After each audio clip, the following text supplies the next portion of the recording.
Merci Eric. Alors bon, donc comme tu l'as dit, ce petit document, il a plusieurs vertus. La première, c'est de lever les ténoirs qui existent dès lors qu'on se met à discuter d'un budget dans ce pays.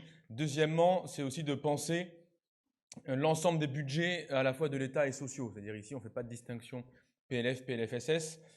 D'abord parce qu'on se projette uniquement sur l'année qui vient et donc on se projette dans une discussion commune parce que finalement ce que rapporte l'un est régulièrement un bénéfice pour l'autre et également parce que, il faut aussi le dire, nous nous plaçons là dans un cadre, tu l'as dit, de mesures d'urgence immédiates qui n'enlèvent rien au fait que nous contestons la logique même d'un PLFSS car nous pensons que les assurés doivent gérer eux-mêmes et elles-mêmes leur sécurité sociale. Bref, quoi qu'il en soit, vous aurez vu d'abord que le montant est finalement assez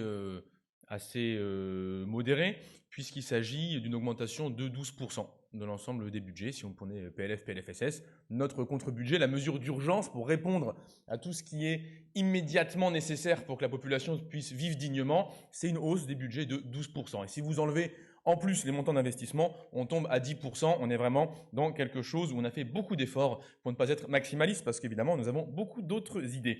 Ensuite, vous aurez vu, c'est également une seconde bonne nouvelle, c'est que le volet recettes est légèrement plus élevé que le volet dépenses. Donc, vous voyez comme quoi, en s'y mettant bien et en travaillant sérieusement, on peut même gagner quelques milliards tout en augmentant les dépenses. C'est évidemment une bonne nouvelle que je voulais partager avec vous. Et alors, sur le volet proprement parlé, PLFSS de ce texte, vous aurez remarqué qu'on le construit autour de 5 grandes mesures qui nous paraissent atteignables en l'espace d'un an. La première, sur laquelle je vais revenir, ça tombe bien parce que c'est celle qui coûte rien. C'est le 100% Sécu. C'est-à-dire avoir une couverture totale et complète sans frais de l'ensemble des dépenses de santé prescrites dans la population. Notamment, ça permet de couvrir tout ce qui est optique ou de couvrir le dentaire. Ça coûte rien, c'est pas nous qui l'inventons, puisque c'était le propos du gouvernement lui-même à l'époque où il avait été convaincu par le 100% Sécu. Je crois que c'est une idée qui est restée assez longtemps dans l'esprit de M. Macron, au moins 48 heures, c'est dire. Il l'a défendu donc à un tout petit moment en expliquant que les dépenses supplémentaires des complémentaires privés, notamment les frais de gestion, les frais de marketing, etc., une fois réintégrés dans la Sécu, dégager les sommes nécessaires pour couvrir l'ensemble des prescriptions médicales. Donc, on est en capacité, si on intègre à la Sécu l'ensemble des différentes organisations, des organismes privés de protection et de prévoyance individuelle, si on les intègre à la Sécu, les économies réalisées, parce que du coup, elles n'ont plus besoin de se faire de la pub les unes contre les autres, par exemple, financent une amélioration des frais de santé. Bon, ça coûte rien, donc c'est une bonne nouvelle.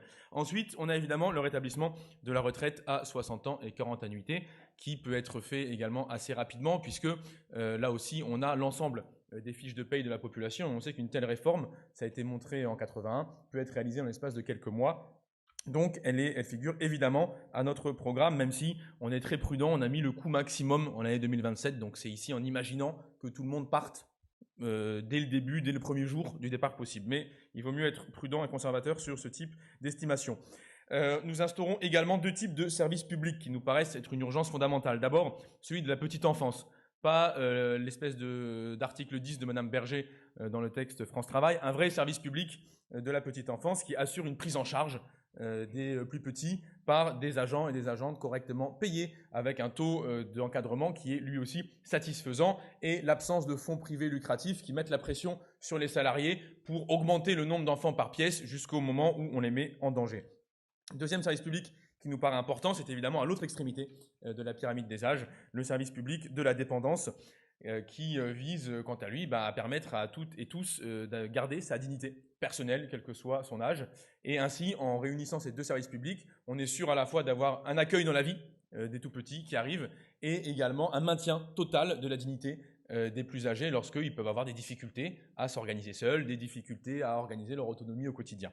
Enfin, finalement, se pose un dernier angle PLFSS, c'est la refonte du service public hospitalier.